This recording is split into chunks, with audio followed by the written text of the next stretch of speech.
Halo, selamat datang Wanisit di modul selanjutnya, yaitu Fundamental Analysis. Jadi, sebelumnya kita sudah masuk di bagaimana cara menganalisa saham menggunakan analisa teknikal. Dan di modul kali ini kita akan membahas tentang Fundamental Analysis. Fundamental Analysis itu di dalamnya terdapat analisis top to down. Top to down adalah menganalisa kondisi perekonomian global yang mengerucut. Contohnya dari big picture-nya adalah prospek ekonomi global, pandangan politik. Lalu semakin kecil lagi dari sisi ekonomi makronya, keterangan demografis, perkembangan sosiopolitik, mengkerucut lagi per sektoral, sektor spesifiknya dari prospek pertumbuhan, siklus industri, dan penilaian relatif. Lalu berkerucut lagi menjadi security selection. Ini kita bisa menggunakan analisis kuantitatif dan analisis kualitatif sebuah perusahaan. Analisis fundamental, studi tentang manajemen. Fundamental analysis pada umumnya mempelajari tentang laporan keuangan perusahaan. Ada ROE, Return of Equity, lalu ada ROA, Return of Assets, BV, Book Value, PBV, ada Price Book Value, ada PER, Price Earning Ratio, EPS, Earning Per Share, DER, Debt to Equity Ratio, NPM. Modal atau ekuitas perusahaan harus meningkat, perhitungan nilai wajar saham, dan analisis keuangan suatu perusahaan. Nah, analisis yang dipakai oleh fundamental analysis biasanya berita perusahaan, mulai dari berita yang beredar ini untuk trader ya, politik, ekonomi keuangan, dan lain sebagainya.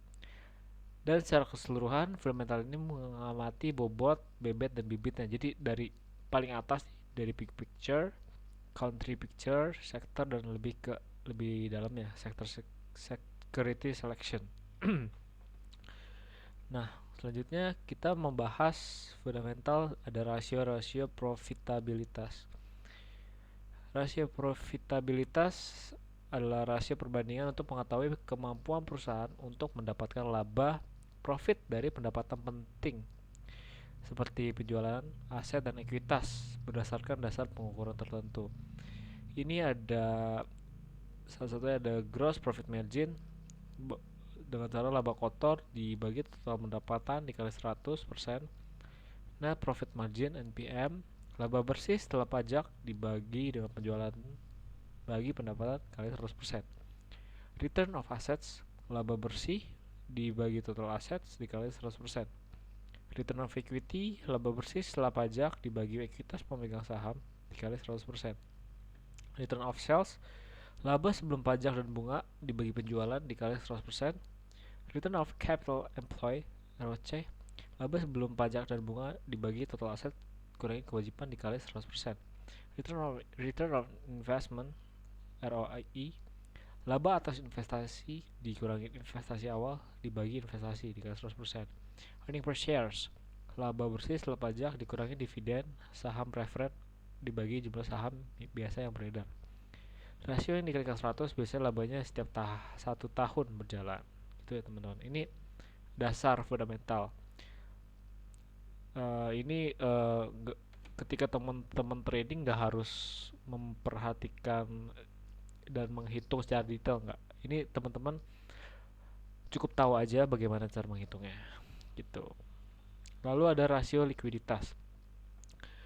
Rasio likuiditas itu adalah rasio yang menunjukkan kemampuan perusahaan dalam memenuhi kewajiban untuk membayar utang jangka pendeknya. Rasio ini dibagi menjadi 5, ada satu ada rasio lancar, quick ratio. Lalu ada rasio cepat, cash ratio, rasio perputaran kas, working capital to asset, total asset ratio. Ini ada cara-cara menghitungnya. Ingat teman-teman perlu cukup tahu aja. Nanti untuk lebih detailnya ada di modul yang advance, akan diupdate modulnya teman-teman. Lalu ada jenis rasio solvabilitas yang dibagi jadi 4 juga. Debt to equity ratio yang DER tadi, debt ratio, time interest earn ratio, tangible assets debt coverage. Ini ada rumusnya masing-masing. Rasio Abilitas itu apa sih? Jadi untuk menilai kemampuan perusahaan dalam melunasi semua kewajiban baik jangka pendek atau jangka panjang. Itu untuk rasio solvabilitas. Lalu kita juga harus mengenal capex dan opex. Capex itu adalah capital expenditure atau pembelanjaan modal yang dilakukan oleh sebuah perusahaan untuk menciptakan manfaat masa depan, yang merupakan pembelanjaan aset tetap yang bertujuan untuk menambah nilai aset serta memperluas kemampuan perusahaan dalam meningkatkan profit. Capex akan dicantumkan sebagai aset pada neraca keuangan perusahaan jika barang atau layanan yang dibeli tersebut digunakan secara aktif selama lebih dari 1 tahun. Nilai sebuah capex biasanya memiliki nilai yang semakin menurun, depresiasi seiring dengan umur aktiva tersebut. Kegunaannya apa untuk menghitung capex ini? Jadi untuk mengetahui seberapa banyak perusahaan tersebut berinvestasi pada aset tetapnya. Jika suatu aset dikatakan sebagai capex, maka pengeluarannya akan disebarkan sepanjang jangka waktu penggunaan aset sebagai biaya tetap.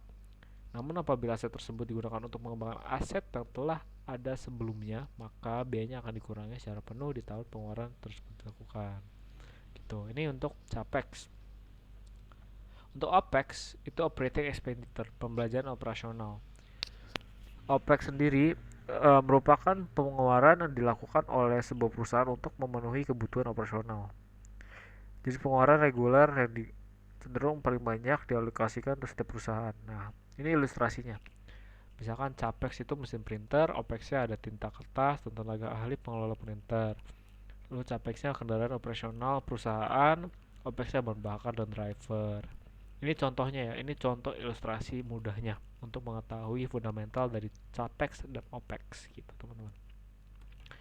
Lalu di dalam analisis fundamental kita melihat nih bagaimana melihat prospek di masa yang akan datang.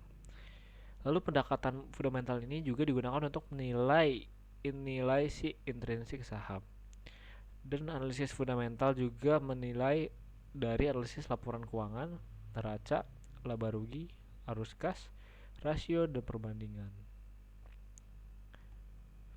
Nah, ini teman-teman bisa simpan untuk sheet kriteria berdasarkan analisis fundamental. Dari ada neraca, laba rugi, arus kas, rasio, dan perbandingan. Kita bisa checklist nih pertumbuhan aset selama 3 tahun terakhir bagus atau tidak. Kalau misalkan tidak ya contreng, tidak. Nanti kita bisa lihat nih kebanyakan bagusnya atau tidaknya. Misalkan mau udah tumbuh pesat selama 3 tahun terakhir, iya atau tidak. Aktiva lancar ini harus lebih besar dari hutang lancar. Modal juga harus lebih besar dari hutang. Ini untuk neraca ini sangat penting. Kalau secara logika ya, kalau misalkan hutang lebih banyak daripada modal itu kan jelek ya teman-teman. Jadi sesimpel itu aja. Laba rugi, penjualan tumbuh selama 3 tahun terakhir. Nah, kalau misalkan teman-teman memiliki perusahaan dan teman-teman tahu nih bisnisnya, kalau misalkan penjualan tumbuhnya gak terjadi selama 3 tahun terakhir, pasti teman-teman harus perhatikan nih, ini ada yang salah dengan perusahaannya. Lalu peningkatan HPP perusahaan, ya atau tidak, teman-teman bisa contrek. Peningkatan laba usaha, ya atau tidak. Ini untuk laba rugi, neraca sudah, dan arus kas juga sama. Operasional perusahaan menghasilkan kas, ya atau tidak. Tidak tergantung pada pinjaman. Ini teman-teman bisa contreng setelah melakukan analisis yang sudah diberikan sebelumnya dengan rasio-rasionya gitu. Nah, ini kita mengambil dari salah satu sosok tokoh investor sukses, yaitu Warren Buffett. Bagaimana strateginya dia? Yaitu pilihlah kesederhanaan, bukan kompleksitas. Kita melihat suatu perusahaan dan kita melihat bisnisnya. Kita nggak usah ribet-ribet sebenarnya untuk melihat suatu saham yang bagus. Kita lihat aja bisnisnya apa, growth-nya gimana, penjualannya gimana, dia cuan atau tidak, dia untung atau tidak, apakah dia mengalami kerugian, manajemennya seperti apa. Nah, pokoknya kesederhanaan. Nah, kita harus juga putuskan sendiri investasinya. Kita mau investasi di mana. Lalu kita juga harus bersabar. Jangan memiliki mindset yang cepat cuan. Ketika teman-teman memiliki mindset ingin cepat cuan, maka teman-teman juga harus memikirkan apa yang terjadi kalau cepat rugi gitu ya. Anggap saham sebagai bisnis, bukan cari kertas. Ya, jadi yang sudah kita selalu mention ketika teman-teman membeli saham, itu teman-teman membeli bisnisnya. Terapkan ketidakaktifkan. Terapkan ketidakaktifan, bukan hiperaktif. Jadi ya kalau teman-teman udah percaya sama sahamnya dan teman-teman tahu bisnisnya apa, ya teman-teman seharusnya lebih santai karena teman-teman udah melakukan analisa secara detail sebelumnya. Lalu lihatlah penurunan pasar sebagai peluang membeli.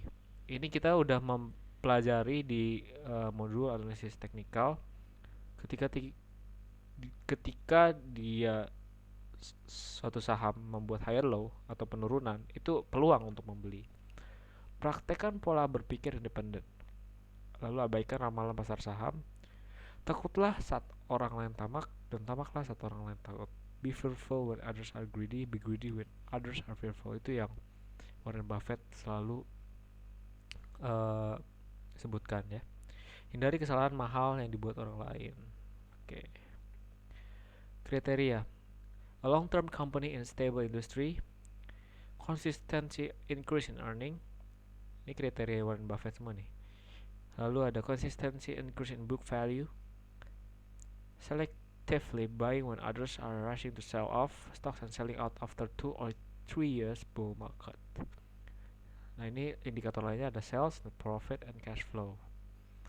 Ini Warren Buffett kriteria yang dikutip dari Stock Portfolio Mary Buffett, David Clark pada tahun 2011. Ini salah satu contoh portofolio Warren Buffett yang mereka dimana sudah merangkumnya. Warren Buffett itu membeli saat earning per share-nya murah tahun 2001 dan dia naik ya. Kita lihat dari 2001 semuanya naik. Gitu.